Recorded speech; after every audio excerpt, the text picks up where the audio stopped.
আজকে আমি যেভাবে চিকেনটা রান্না করছি ঠিক এভাবে একবার চিকেন রান্না করে খেয়ে দেখো। আশা করছি এর আগে যতগুলো চিকেনের রেসিপি খেয়েছেন তার মধ্যে এটা বেস্ট লাগবে। তো এর জন্য এখানে আমি 500 গ্রাম চিকেনকে খুব ভালোভাবে ধুয়ে চিকেনের মধ্যে স্বাদমতো লবণ, হলুদ, লঙ্কা গুঁড়ো, জিরে গুঁড়ো, ধনে গুঁড়ো, আরো দিতে হবে গরম মশলা গুঁড়ো। হ্যাঁ, গরম মশলা গুঁড়োটা কিন্তু এই সময় দিয়ে দিতে হবে। আরো দিতে হবে 1 চামচ ভর্তি করে আদা রসুন বাটা, 2 চামচ মতো টমেটো বাটা আর 2 চামচ মতো টক দই। সবকিছু দেওয়া হয়ে গেলে হাত দিয়ে খুব ভালোভাবে মেখে নিতে হবে। এই মেশানোটার সময় একটু সময় নিয়ে মিশিয়ে নেবেন যাতে করে প্রত্যেকটা চিকেনের টুকরোর কোনায় কোনায় সমস্ত মশলাগুলো ঢুকে যায়। চিকেনটা মাখানো হয়ে গেলে এবার রেস্টে রেখে দেবো। চাইলে এটা সারা রাত ম্যারিনেট করে রেখে দেওয়া যেতে পারে যদি হাতে সময় থাকে, আর যদি সময় না থাকে তাহলে 10 থেকে 15 মিনিটের জন্য রেস্টে রেখে দিলেই হবে। এবারে কড়াইতে সর্ষের তেল গরম করে তার মধ্যে গোটা গরম মশলা দিয়ে দেবো। এই যেমন দারচিনি, ছোট এলাচ, লবঙ্গ আর গোলমরিচ। তবে হ্যাঁ, এই রান্নায় ছোট এলাচের পরিমাণটা একটু বেশি দেওয়ার চেষ্টা করবেন, তাহলে কিন্তু ফ্লেভারটা খুব সুন্দর আসে। গোটা গরম মশলা থেকে সুন্দর মতো একটা স্মেল বের হলে এবার দিয়ে দিচ্ছি পেঁয়াজ কুচি। পেঁয়াজটা ব্রাউন করে ভেজে নিয়ে এবার মশলা বাদে চিকেনের টুকরোগুলোকে এক এক করে কড়াইয়ের মধ্যে বসিয়ে দেবো। সব কটা চিকেনের টুকরো দেওয়া হয়ে গেলে এবার গ্যাসের আঁচটাকে হাইতে রেখে এক সাইডটা খুব ভালোভাবে ভেজে নিতে হবে।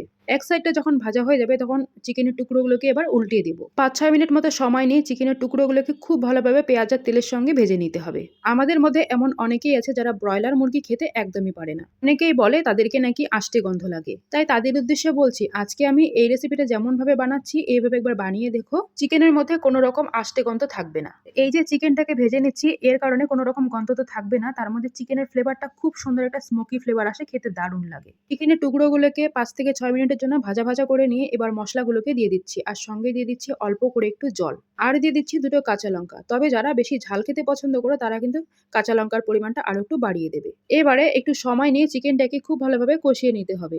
আর যেহেতু আমি আগে চিকেনটাকে 5 থেকে 6 মিনিটের জন্য ভেজে নিয়েছি, সেই কারণে চিকেনটা ভাজার সময় কিন্তু 40% মতো সেদ্ধ হয়ে গেছে, যেহেতু চিকেনের টুকরোগুলো একটু বড় বড়। কিছুক্ষণ চিকেনটাকে কষিয়ে নিয়ে এবার ঢেকে দিয়ে দিলাম। গ্যাসের আঁচটাকে মিডিয়ামে রেখে দেবো। এর ফলে চিকেনের যে এক্সট্রা জলটা আছে সেটা বের হয়ে যাবে আর চিকেনটা খুব ভালোভাবে সফট হয়ে যাবে। আর এই জল দিয়ে চিকেনটাকে খুব ভালোভাবে কষিয়ে নিতে হবে, কোনো রকম এক্সট্রা জল দেওয়ার কিন্তু কোনো প্রয়োজন নেই। এবার চিকেনটাকে আবারও কিছুক্ষণ কষিয়ে নেওয়ার পরে ঢেকে দিয়ে দিচ্ছি 4 থেকে 5 মিনিটের জন্য।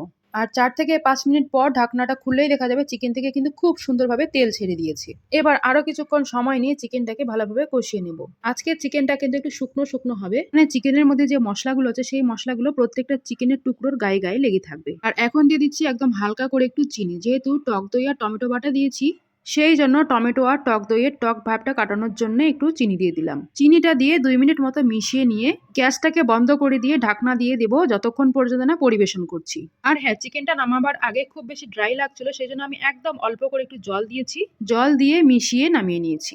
আর এখন দেখতে পাচ্ছ ফাইনাল রেজাল্ট। কালারটা দেখতে অনেক সুন্দর এসেছে আর খেতেও কিন্তু এটা অনেক বেশি টেস্টি ছিল। আমার মেয়ের তো এই চিকেন রেসিপিটা সব থেকে বেশি ভালো লেগেছে, শুধু আমার মেয়ের না, আমাদের বাড়ির প্রত্যেকটা মানুষের।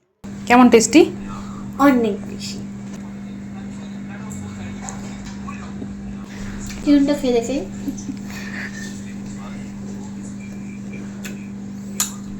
অনেক টেস্টি, এটা মনে হয় সত্যি টেস্টি খাবার।